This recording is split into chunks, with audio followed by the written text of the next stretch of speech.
If you remember, one of the earliest discussions I had with faculty, a faculty member had said, well, what do you plan on doing? And what do you think about San Francisco State? And this is about 3-4 months into my first year. And I used a phrase that kind of stuck for a while, and then I stopped using it. But I really felt that the quality of the faculty and the experience here is that San Francisco State had lost its swagger. You remember me using that phrase? And I said, we've got to get it back. Wow. And we've got to get it back in methodical, deliberate kinds of ways. And so I wanted to renew that charge of getting our swagger back, because over the past 6 years now, we really have been getting it back. I think our impact on students, their family, if you're at AT&T at commencement, you get a good idea of the spirit of our students when they graduate and are very proud of their degree. But one of the last missing pieces of really, truly having a swagger that's worthy of the quality of all of you in this room is, in fact, an academic master plan. And I'm so proud of academic leadership and all of you for being engaged in the process of putting together that academic master plan, because I think it is fitting, it's appropriate, and it's more than time for us to tackle that. And if I could say anything about the whole process, I hope you spread your excitement and commitment to your colleagues. We're going to try and involve everybody as much as we can in this process of putting the master plan together. And some faculty have said, well, does that mean we're going to be all the same, or we're going to, sort of get into a vanilla approach? And I said, not at all. Part of our intellectual ability is to engage both ands, either ors, what have you. And the best way I could put it to you is that the academic master plan, if nothing else, will give us a high common purpose to the entire curriculum. And I do think at that common purpose, I always think of local individuality, that every department, every faculty member, all of you add a special uniqueness to that particular plan. And so in many ways, it's a both and we've got to engage all of that, but I think the academic master plan is a very appropriate roadmap to setting that path forward. And so I want to thank the Provost, the Faculty Senate Chair, others in the organizing group that have put this together, and I think it is very appropriate, and I want to thank you for that. So have a good year, and we'll turn it over to the real meaningful folks for an interesting morning. Thank you.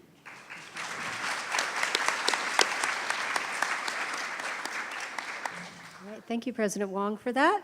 So for those of you who don't know me, I'm Nancy Gerber, and I'm the 2018-19 Chair of the Academic Senate.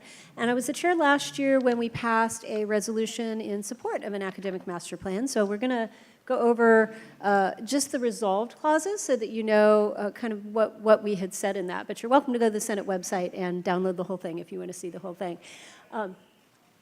Hearing voices somewhere.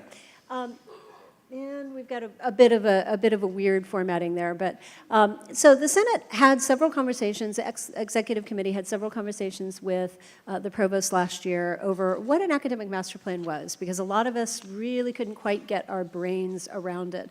And over the course of several months of discussions, we came to realize that a lot of the questions that we had of ourselves, of who we were and what we wanted to be, could be addressed and answered in a master plan, and could help us advance and develop into the university that a lot of us saw as being a very vibrant one. So, of course, the first few resolve clauses were that we should engage in this master planning process. Unfortunately, if you read the resolution, we were a little bit ambitious in our timeline, because we were supposed to have the steering committee all set up by the spring, and we were supposed to have probably about 2 months worth of work done already at this point. But that's okay. We can adapt, right? That's one of our characteristics that we try to teach our students. So we're embarking on it now instead of in the spring, but we feel confident that we can get it done by the end of the academic year.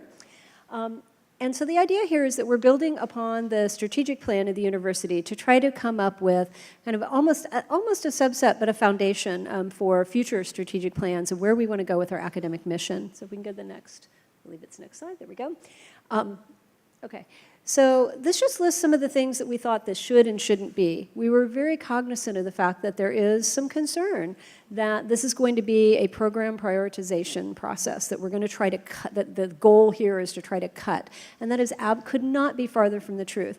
But we feel like as a university, we have not gotten into a space where we're terribly attentive or very nimble in terms of adjusting and adapting to our changing students.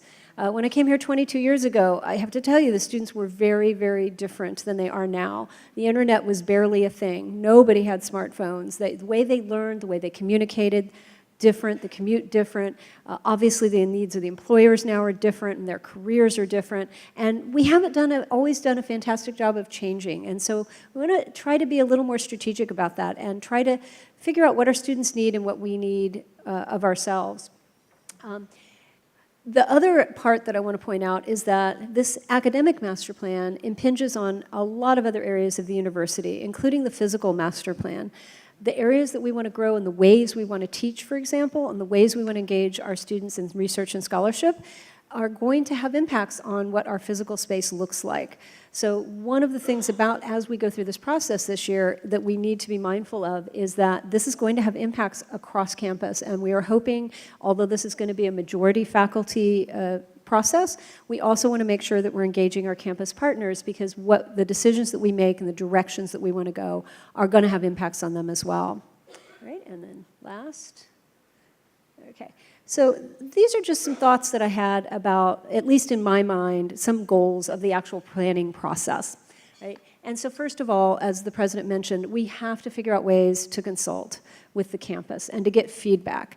One of the frustrating things about some past efforts have been we think everything we can to get the word out, and then someone comes up to me and say, well, how did this happen? I heard nothing about this. And I'm like, I don't, other than going to every single faculty member individually, I think we're struggling with how to communicate and engage faculty. So that's one of the things that we're hoping we can enlist all of you in, is getting that consultation and that meaningful consultation and engagement that is going to be so critical for this to be successful. We want to make sure that this is not just a pie in the sky, ideals document, that this plan actually has actionable items and things that we can start doing that next year. I think the Foundations of Excellence project is a really good example of how we can undertake a year-long planning like this and come up with some things that we can actually act on that next year. So we need to make sure that that happens here. And then, let's see. We need evidence to support, right? We don't want anecdotes. We want to make sure that we've got evidence to support our conclusions. And then everything that we end up with needs to align with the mission and the vision of the university. Otherwise, it's going to be meaningless. And as the provost and I have kind of taken a look at things, she found on the strategic plan there was actually an academic master plan section of it that had a really lovely articulation of some of the vision for the university, but then apparently nothing happened to it. It just sat there. And so we need to make sure that what comes of this is something that we are going to act on and use as our planning document for several years down the road. So thank you very much for your attention, and I look forward to engaging all of you in this effort. And I'll turn it over to the provost.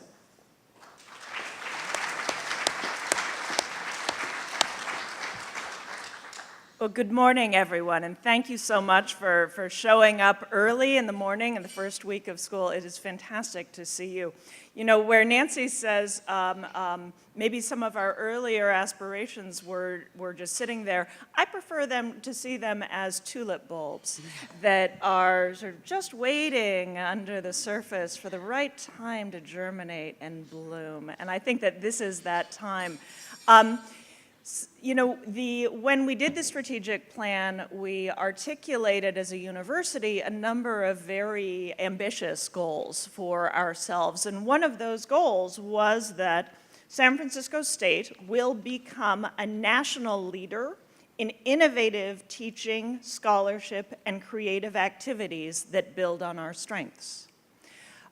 we will become a national leader in innovation that builds on our strengths. And I think that we can still buy into this vision now. But let me just walk back and say some practical ramifications of the academic master plan, and then move us to some more foundational ones before I introduce Jolene Koester, who's going to be our ringmaster for this process. Practically, the strategic plan was asked of us by WASC, our institutional accreditation body. And when we just had our midterm review, and some of us talked to them by the on phone, and they said, you know, it's all very well to aspire to become a national leader in innovative practices that build on your strengths. How are you going to do that exactly?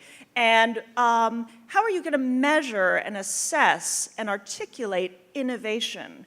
What strengths in particular are you going to be building on, and how will you know when you've built on them, and also where you've gotten where you want to go? Those are really good questions, and I, thinking quickly, I said the academic master plan, and so that is a practical question that we need to answer for ourselves. There's some other practical questions that we really need to face up to as an institution. Nancy referred to some. We have a beautiful, ambitious capital plan for our physical plant. And I hope that you all participated in the future state process that was launched last year. But we're at a stage in that planning process where we need to make some critical decisions. And those are going to be grounded in the future of our academic programs. For example, as we plan the magnificent new science building, we also, thank you, yes, okay. We also need to consider for ourselves and for our future, what are we going to put in that science building? What is the right blend of classrooms, of labs, of gathering spaces that we need? What kinds of labs? Looking ahead 5, 10 years, what are the disciplines going to look like? And how can we create a space that is going to allow those disciplines to thrive and grow? I'm going to say both the disciplines that are located in the colleges as they stand now, but then also the interdisciplines, because new fields as they're emerging are really engaging participation from across the colleges. For example, innovation and entrepreneurship, which is, if it lives up to its name, it involves colleagues in multiple colleges. How are we as an institution going to support that kind of innovation? We were also, as you heard from the convocation, Robert Nava reminded us, we were about to move into the public phase of our comprehensive campaign. This is very exciting, and it is an opportunity for us to articulate our goals in line with our mission. And that starts with us, really identifying and articulating for ourselves, where do we want to go academically in the next 5 years, in the next 10 years? How are we going to line up our fundraising activities and hopes in line with those goals? So those are very, I think, practical questions that we need to answer, but the academic master plan is the place to start answering those. There are also bigger, more foundational questions that I'd really like to see us take on board, because I think we're ready to take them on board. Let me just give you an example. In the Rtp process, and you may remember the strategic plan asked us to rethink and revise our Rtp criteria. Well, I think a number of programs have been doing this, but one of the things that we notice across many of them is that they ask for excellence in teaching, research, and service, okay? And quite right, too. We certainly don't want to settle for anything less than excellence in all three. But how do we define excellence? How do we define excellence not only for ourselves, but also for our incoming faculty members? How do we nurture them and support them and inspire them to grow into the academic leaders in their disciplines, in their classrooms, in the community that we need them to be? Well, if you look at our RTP criteria right now, a lot of the ways that we do it is by counting. So numbers of publication, the SETI scores numerically, participation in service, numbers of committees you serve on. Well, look, we're an institution with a social justice mission at our core. Is that really how we are going to measure our impact? Are there better ways that we can measure our impact on our disciplines, on our students, on our communities, on our city, on the world, that we need our students to go out and change? This is an opportunity for us to do that. I think I want to end by saying something about what the master plan is and what it's going to set us up to do, because a number of other campuses have preceded us in creating academic master plans, which is great because we can learn from what worked and what didn't work.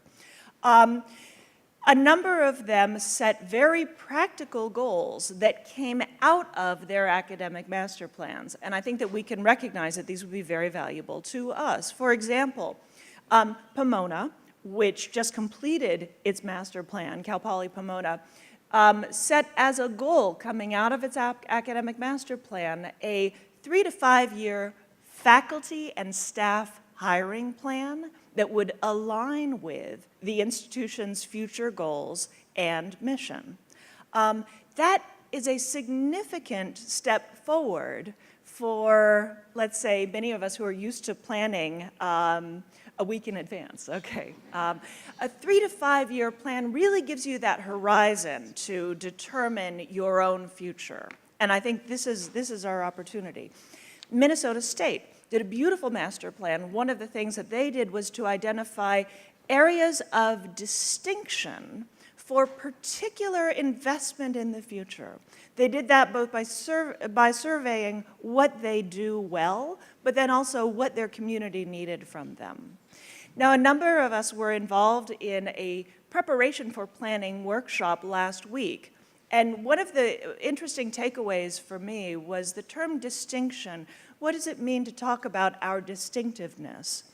And the definition I came away with is that distinction is where what we do well matches up with where we add value to our community and our stakeholders and to our external purpose.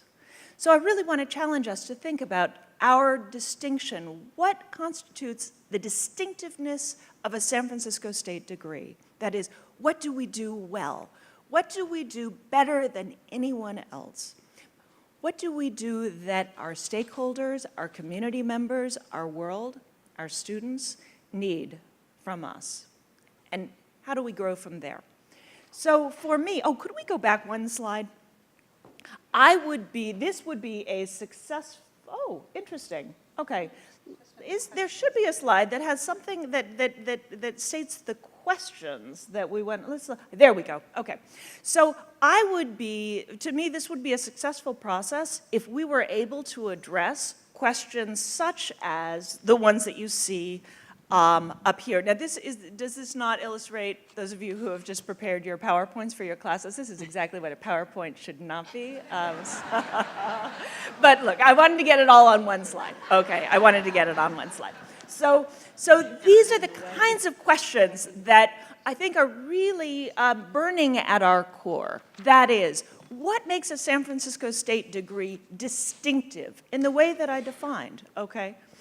What criteria should we apply as we determine which academic areas to develop, to grow, or to transform? How should we decide that? How do we make sure that our students have the highest level of educational experience in every class that they take? In their majors, in their general education, as undergraduates, as graduate students, in the classroom and outside of the classroom? How do we make sure that in every class they are being challenged to meet their highest potentials? How do we define the right synergy amongst teaching, scholarship, and service for our faculty? How do we define excellence in all three? How do we define excellence in service? It's more than just showing up. And then how do we support it at every stage of the faculty career? Is our organizational structure set up to encourage innovation? How can we help it to do that more? And then finally, what physical spaces and other supporting resources do we need in order to meet our goals? These are some draft questions. They're going to focus our process, but when I say draft, I mean because coming up with and really defining and honing in on our questions is part of the process itself. And that's where we need your help. So you've shown up. Thank you very much, and I hope that you will also take this as an invitation to become actively involved in this process as we move forward. Now, moving forward, actually we can go back to the last slide now. I would like to introduce Jolene Koester, who is going to be guiding us through this process. Jolene was the president at CSU Northridge when it undertook its own master plan, and also helped CSU Fullerton when they designed a master plan, and most recently really guided Cal Poly Pomona in their own very successful master planning process. So when I talked to my counterparts at Pomona, I said, what's the secret to a successful planning process? They said Jolene Koester, so I just got on the phone with her. She's going to walk us through this process and help us look ahead to the future. Jolene.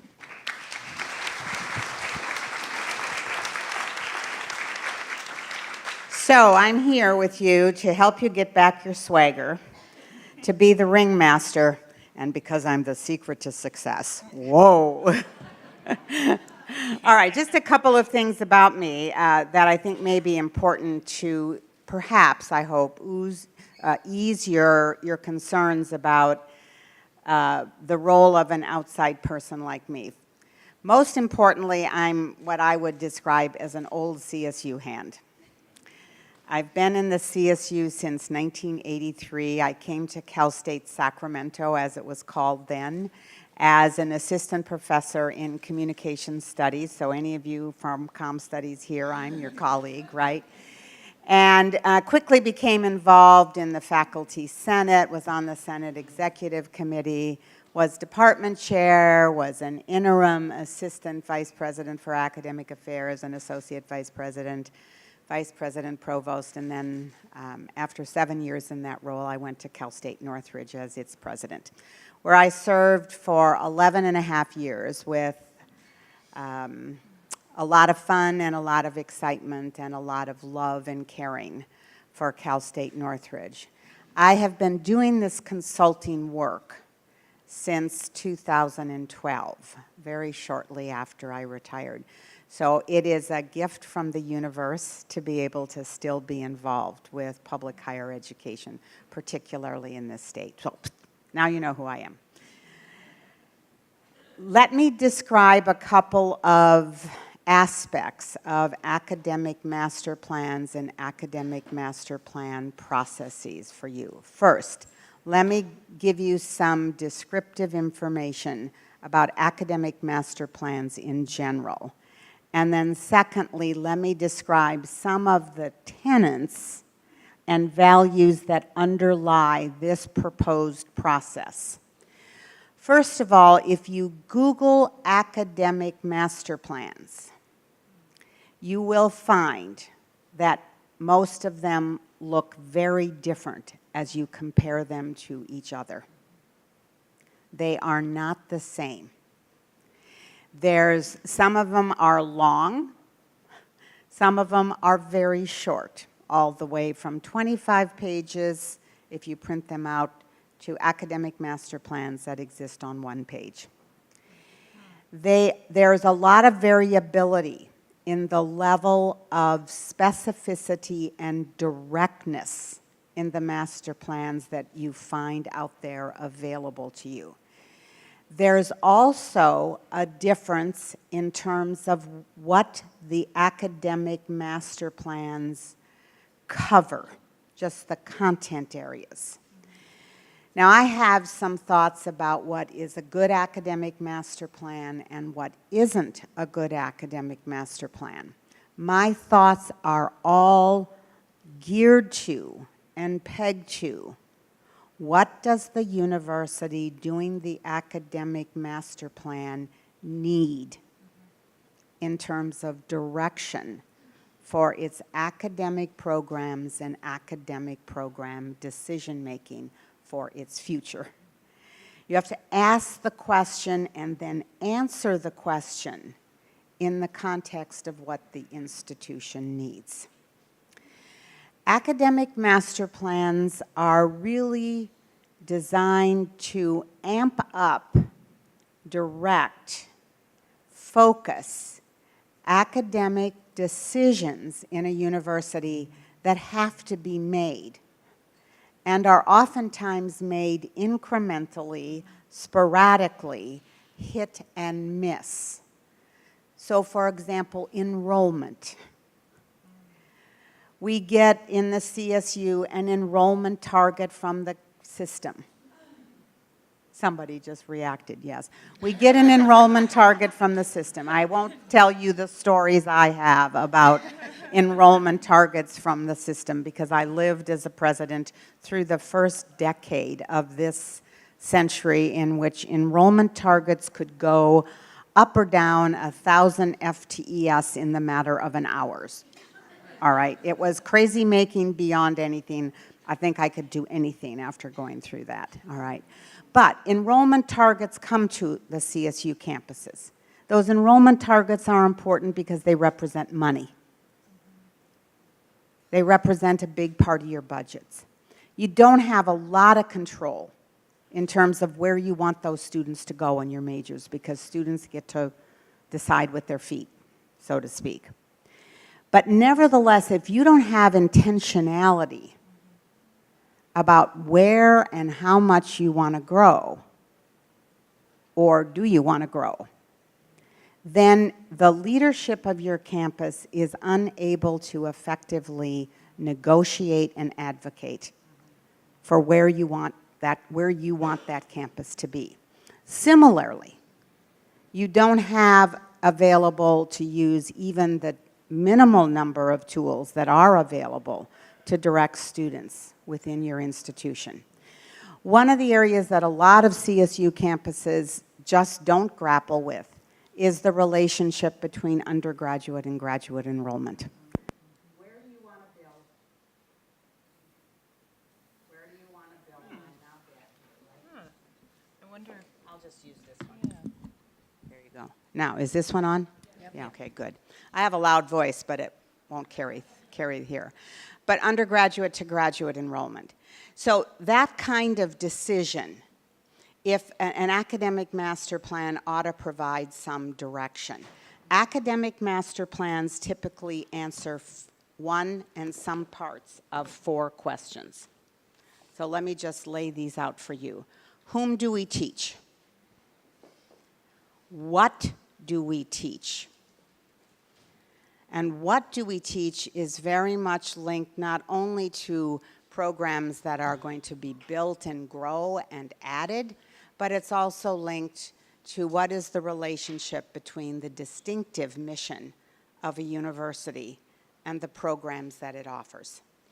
Cal Poly Pomona, for example, is a polytechnic. They grappled with, in their academic master plan, what it means to be a polytechnic with respect to the nature of the programs that they offer. Not to get rid of programs, but to shape the pedagogy and the content of their programs in a way that reflected appropriately and consistently that polytechnic identity. Okay. That one's fixed. I'm also, all right, it's green, perfect. Now we've got it. All right, and so you didn't ever hear what I said about polytechnic identity. Did you hear that? Okay, good. Even people in the back are saying they heard me. All right, so it's whom do we teach? What do we teach? What are the resource needs? that are necessary for the academic programs that you are offering or plan to offer. Those include a variety of characteristics of resources. It's not just money. It's space, it's things, it's actually elements around the service infrastructure. Jennifer has talked about the importance of focusing here on promotion, tenure, retention criteria, and excellence in achieving those and what those mean. And then the final area that academic master plans often look at is how are you going to know if you've been successful? The common avenue right now, directed by our accrediting agency, is assessment. But there's deeper, broader aspects of how that quality element can be looked at and determined. So those are generic elements in terms of an academic master plan. Those questions that Jennifer presented have been developed to focus the academic master plan of San Francisco State University. Out of the answers to those questions that are achieved, the answers are achieved through a consultative process. The direction for your academic master plan will occur. So let me just step aside here and look at the phases here. We're already into phase 1 and 2, the kickoff. There's going to be a steering committee. There always has to be some group, sometimes groups, and at San Francisco State you actually will have several groups that look at the process and shape it to fit your university. I am the ringmaster. This is not my plan. This is your plan. And the process, while I have experience with the process, and I do have strong opinions about the process, the choices ultimately are yours. They're not mine. All right? It's one of the wonderful things about being a former president. I can have strong opinions, and I can say them, and then I can let other people do what they want to do. It's great, great. It's just absolutely wonderful. So we're going to do the conversations in order to formally kick off this process.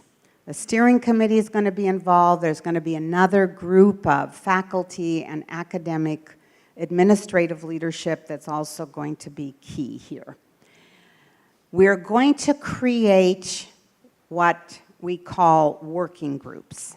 And for the sake of discussion at this point, don't hold on to these numbers. It's going to be about 10 groups with about 10 people on each group. There's nothing magical about either number, which is why I don't want you to hold on to the number. The working groups will be comprised of faculty and some administrators and staff people from across the university. It's important, very, very important in my view, for there to be heterogeneity in terms of the touch points for those who are on the working group, touch points for their connection to the university. The proposal at this point is to ask each working group to do what we do so well in the academy, which is to write papers. To take the critical questions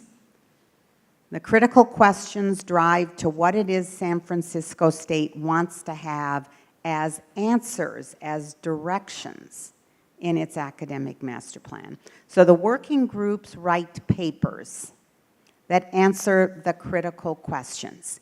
Each working group answers all of the questions. I'm really good at this because I was a classroom teacher. I know how you think, right? You're wondering, does each working group take one question? No, each working group does all the questions. Now, why do we do this?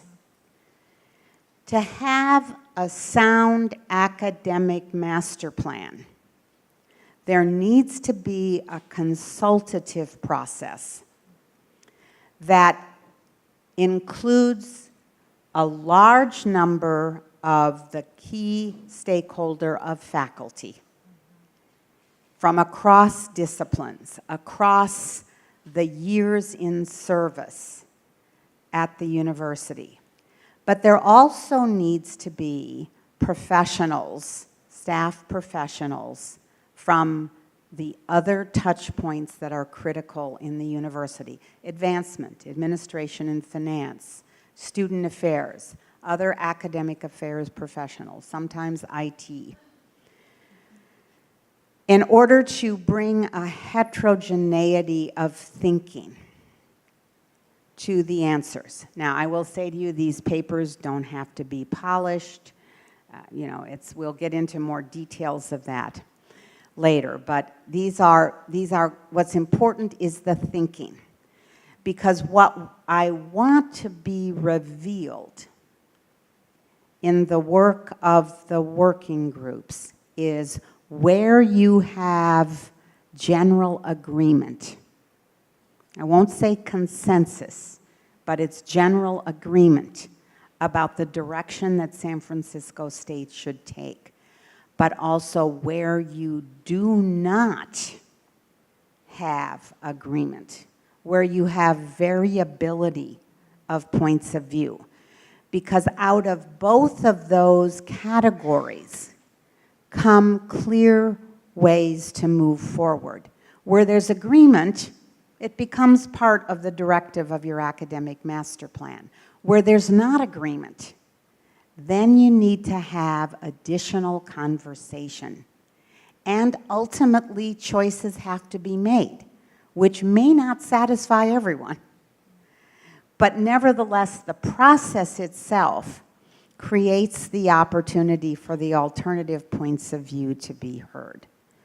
And I think you've got a pretty successful climate of doing that, given the documents that I've spent a lot of time with over the summer. I would say I handled them, but I mainly read them on the computer screen. But I think you do have a culture here that allows you to do that. Those documents, I'm going to do a qualitative analysis on.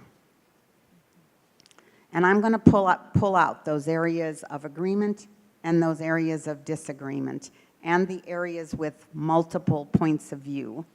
And we're going to create, on the basis of that qualitative analysis, the materials for a plenary that all of the people in the working groups and the various other leadership groups involved in this process will come together. And it's a time for you to see where you have agreement. It's a time to have additional conversations around where there isn't agreement. And it might be a time to say, there is something that we went into this academic master plan hoping to accomplish, and we have no interest, no ideas, it's not salient to anybody other than the creators of the academic master plan process. That happened at Pomona. President and the provost there wanted something, and the rest of the campus just said, we're not interested. And literally, the president and the provost then just said, and the academic senate chair, we're not moving forward with this part of the academic master plan. So I don't know if it'll be the same thing here at San Francisco State or not, but it could happen. Out of the plenary session will then come I'll draft a framework for your academic master plan. I don't know exactly what it'll look like. It'll include the areas of agreement. It'll include some of the contentious areas. It may leave some areas unanswered. It will, in all likelihood, have a set of action steps, things that you should do. And again, to use the example that Jennifer used of the Pomona one of the clear action steps was to have a 5-year hiring plan for faculty and staff. So that's an administrative responsibility with consultation, but that's there as an action step with a set of those who are responsible. There will be some action steps that require official action by appropriate policy groups. So for example, I'm looking at Nancy, I would, even though you won't be Senate Chair next year, there will be aspects of this academic master plan that it will be critical that it go back to your Senate, because the Senate is the appropriate body that deals with curriculum. So an academic master plan can't put into policy everything that it directs, but it's also a variety of kinds of ways of action taking forward. All right, so then I do the draft and it comes back to the campus leadership. And again, I am the opinion person from my lovely home in Solana Beach, San Diego, California. And I say, this will work, this won't work, but this is your plan, it's not my plan. And at every step of the way, the process needs to be transparent, the products need to be transparent. My work as a facilitator needs to be evaluated and looked at by people. So for example, all of those working group papers need to be up on a website. And you all need to be able to read it and say, hey, Jolene, what do you mean saying there's not consensus on X? I read them as there being consensus. And a dialogue needs to be able to occur. So transparency is another value that needs to occur. And I better stop so that we can let you ask questions. And I'm supposed to remind you when you ask questions that you should speak loudly because we're live streaming this. No, we're not. We're going to give you a microphone. Don't speak loudly. All right, we're going to get a microphone over to this gentleman. Good, wow. Fantastic. Good. Thank you. That's great. Oh, it's my fault. It's okay. Will you also all introduce yourself? Because while Jennifer Sure. and Nancy know you, I don't. I know some of you. Everyone knows me, I thought. No. I don't.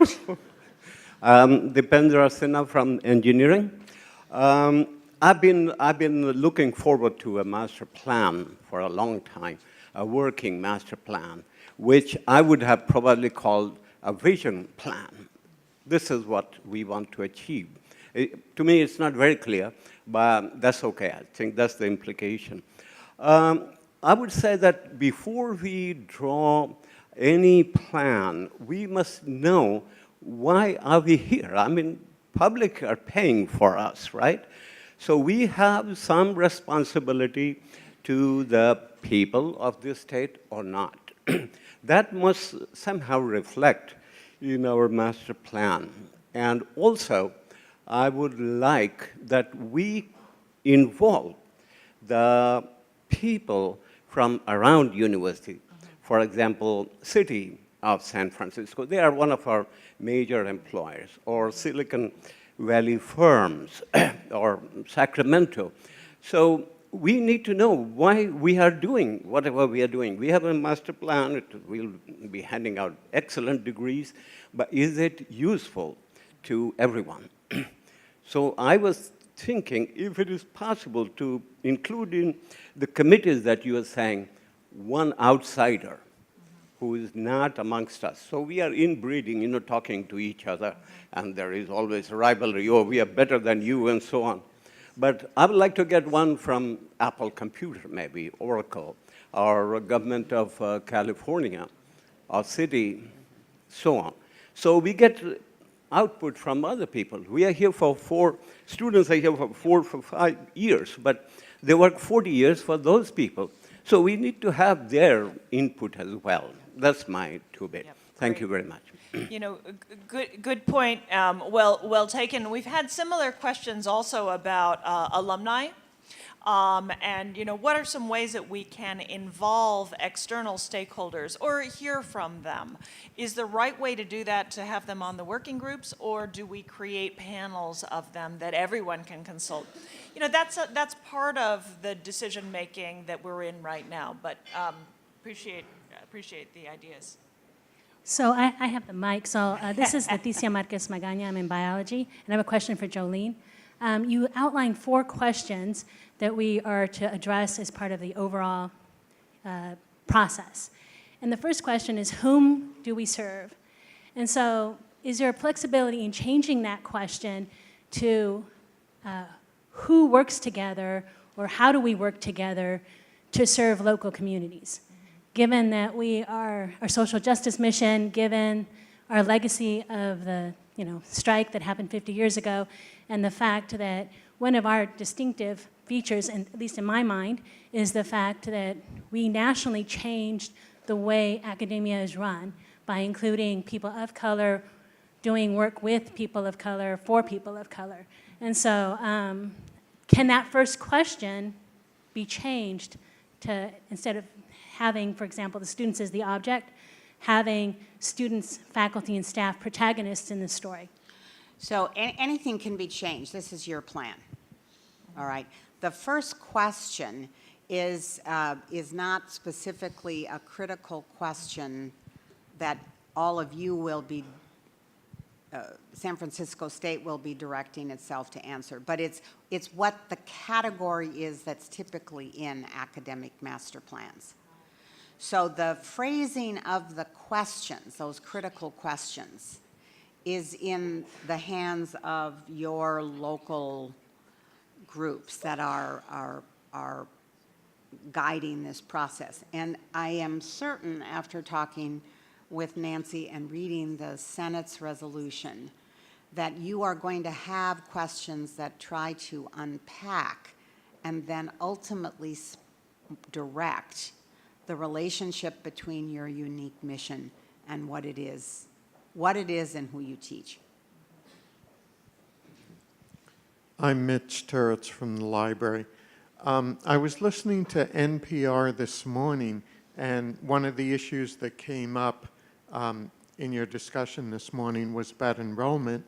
And on NPR, they were discussing about a university, I forget its name, that is recruiting from high schools a plan to take high school students and recruit them into the sophomore year of the university instead of the freshman year, not all of the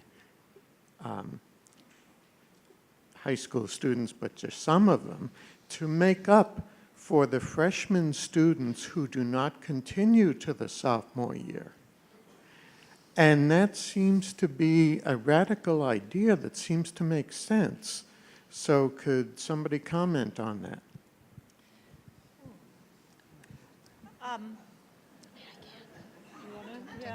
I'd like to see us retaining those first-year students. Actually, I don't want to take as a given that we're going to be losing 24% of our first-year students before sophomore year. But I know you're not saying that. And I was just going to say, thank you very much for volunteering to serve on one of the committees. This seems like the kind of questions and the kind of discussion and debate that are going to go on in these committees. And so looking forward to you participating in them. Trevor Getz, History Department. I have a boring process question, but I have some experience with how this process question can be difficult. How, in practice, do you move beyond institutional inertia and the same old debates, while at the same time honoring the existing shared governance processes and structures in which we actually have faith, but which don't necessarily seem to be integrated into the early parts of this project? I'll try to take a crack at that, but I'm also going to turn to Nancy and Jennifer in terms of that. One is that the initiation of this effort on your campus came from a traditional shared governance body. Two is that Nancy serves with Jennifer, your Senate chair. In this case, it's Nancy. But the role serves as a co-chair of the steering committee. So there is a formal, explicit, credible facilitator, link, blocker, somebody who could throw a hissy fit about any of this at any point in time. And I'm saying hissy fit because I want to be a little bit reflective of sometimes what has to happen in terms of the normal governance bodies that are part of shared governance. Administrators throw hissy fits too. All right, I know I've thrown my share of them in both roles. So there's a going back and forth, and it's a tough thing to pull off a collaborative process that brings together all parts of the university, and that's what we're setting out to do. And we're trying to be honest about it, we're trying to be transparent about it, and we're trying to be realistic in recognizing that different parts of this university have a higher primacy in different aspects of academic planning. So that's a set of core values that is going to drive this, and together you've got leadership that I think reflects those core values. And I would also frankly say I have a deep respect and set of values as well that guides me in my ring mastering. And you all will keep us honest. Great. I'd like to take a stab at that, but I'll bet, I think one thing that I would do is to look at where have we done similar things that have really worked, and then how do we learn from them and do the same. And I'll give you one example, which is our Foundations of Excellence initiative. And I think in that case, it involved large numbers of faculty, but also staff, administrators, participants, stakeholders from across the campus around a shared problem. The problem is, how do we address the attrition of students after their first year? How do we create the university as a place that welcomes first-year students and nurtures them and brings them into the community? I think by defining our work around a real question that we all care about, it really galvanized a very productive discussion process. But then the Senate worked hard to, and I think collaboratively, to put it into action. So immediately there were the recommendations, but they went to the Senate, there was a steering committee, and now we've got a faculty director, the first year experience. I'm looking at her. Thanks, Grace. And also we're about to roll out a new roster of first year experience seminars, which came out of those recommendations. And I know a number of people here are part of that effort too. And so I think that it's the second stage that is critical, which is the implementation phase. And that starts with a strong collaboration, certainly between my office and the Senate, but also with a strong will to implementation, but also to effective assessment. I think my only question would be a little bit more information about what specifically areas you're talking about that weren't involved, that should be involved. And I think that's a conversation. If there are groups that are being left out of the conversation, we need to identify those as soon as possible and bring them in. Hi, I'm Russell Jung from Asian American Studies. I have two quick questions. First of all, thanks for initiating this. And it's related to Trevor's question.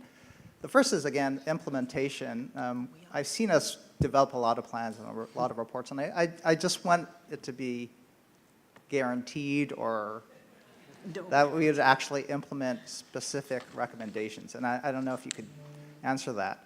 The second thing, though, that's sort of harder is you're calling for evidence-based research and innovation. And that's really difficult to do because if something's innovative, it hasn't really been done before, and so there's not much research to document that it's. So I'm just wondering, how do you balance that? How do you encourage innovation if there's no evidence? Like we could do an idea like including sophomores. So how would you address both and innovation and evidence-based research.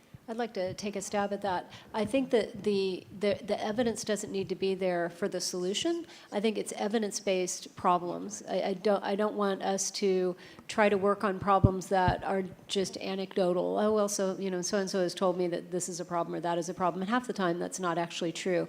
But I think you're absolutely right. With the innovation, often, yeah, there is absolutely no evidence that it works. And we need to try those things. We need to be daring and bold and being willing to try new things with no evidence. But hopefully we'll gather the evidence that they were effective. You know, I also want to say, we look at what we're doing that's working, and then we figure out how to scale it. And I mean you, Mary Beth Love. You know, and I think this is what we did. I mean, another example of a plan that worked is the Student Success Plan. Collaborative effort, but it also starts with, we're doing so many things on our campus that truly are paradigm shifting. You know, how do we recognize those efforts? How do we own them? And then how do we scale them when it's appropriate or showcase them as they need to be? Appreciate the question. We are already over, and I know we're learning from people, but maybe can we have one last question? Yeah, thank you very much for this work. It's really quite exciting. And Nancy, I want to reiterate and hope that something that you said, we can implore you. And I think partly, you are a very dynamic team, and I think there's a lot of the same faces in a lot of the same rooms. And I think we have the same challenge with engagement with our students that we have with a lot of faculty. And there's a lot of faculty, with all due respect, that aren't in Senate, that aren't going to volunteer to be in part of this just because they're busy, they're disconnected, they live far away, whatever it is. And I think engagement and getting buy-in, not just from the usual voices, but from everybody. And the way that we're going to do that, I hate to say, is for you to come. And especially as a new provost, for that vision to be heard by faculty so that there is a level of trust that this isn't an energy suck that's going to end up not really having an impact. Because people are very protective of their energy, especially when our faculty are traveling an hour to get here and our students are traveling an hour to get here. And they work as hard as they do. So I think all of that, I don't know how we do it, I don't have answers, but I do think we don't have to get to people individually, but we do have to inspire people with the inspiration that fostered this, and with the idea that this has been done before, and done before successfully, and that it will all help us trust our future, because it will be jointly developed. So that's my plea to this process. Thank you. Well, I was just going to say, so one of the things that I've thrown out there is if we really are going to have 10 committees of 10 people each, we ought to have representation from almost every department on campus. But even if we don't, I think the groups need to go, small numbers of representatives from those committees need to go to every single department meeting on campus. Send the questions out ahead of time, ask the department members, reflect, or programs, whatever it happens to be, reflect on them ahead of time, and then come in, couple of people to each meeting for basically a listening tour. And, you know, it's a lot of departments, something like 70 departments. But again, if we're going to have 100 people on this committee, a lot of departments are going to be represented. So you've already got your people that can go to these department meetings. And then for those that aren't represented, then I think that's where the steering committee comes in and visits those. That would be my goal, to have every single department meeting, have one meeting devoted or part of a meeting devoted to a discussion of the questions. Yeah, and I might say, I know that some questions have already been raised about why I would recommend 10 working groups with 10 or 11 people. And it's because it's important to move this away from the usual cast of characters while still honoring the reality that you have formal governance structures that need to do any formal implementation. And it's also one of the reasons why it's so wonderful that your Senate endorsed this idea. I mean, you know, this is happening because of them. So there's you know, it's one of those other delicate balances. The question is such a perfect segue into the conclusion, which is now what happens next? So one of the things that we've learned from talking with Jolene is that our communication plan is critical. So keep your eye on the campus memo, because we will have regular updates, but also in our next update, we'll have a link to our soon-to-be live academic master plan website, which will have a sign up. Now, if you RSVP'd to come here, I hate to tell you, but you are already in our sites. But also, there will be opportunities too for you to spread the joy of participation, and the site itself is a place where we will be able to, we hope you'll bookmark it, we'll keep continuously updating it. You know, before we go, actually, I want to acknowledge with gratitude Claude Bartholomew, who serves as our, among his many other responsibilities, he is our Director of Strategic Initiatives, and he is guiding this process and is in charge of our communications. So we've got a good team. We're going to have an even bigger team, and I hope it's going to include you. So thank you, everyone, very much. Thank you.